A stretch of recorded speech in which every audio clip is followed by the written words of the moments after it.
কালো স্ল্যাব পাথরের উপর দুপুরের কড়া রোদ, আর সেই রোদে চলছে এক অসম লড়াই। একপাশে দাঁড়িয়ে আছে ছায়া জাদুকরী মীরা, তার মাথায় শিং, চোখ দুটো জলজালে, পরনে গভীর নীল আলখাল্লা। তার ডান হাত থেকে বেরিয়ে এসেছে লম্বা ধারালো নখ।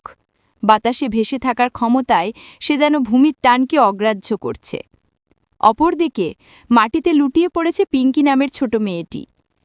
পিঙ্কি কোনো জাদুকরী নয়, সে শুধুমাত্র শহরের এক সাধারণ সাহসী শিশু, যার সম্বল শুধু তার চারপাশে জিনিসপত্র।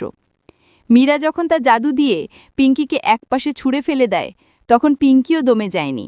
মাটিতে পড়েই সে হাতের কাছে থাকা একটি ভাঙা চেয়ারের হাতল খপ করে ধরে সেটিকে ঢাল বানিয়ে ফেলেছে।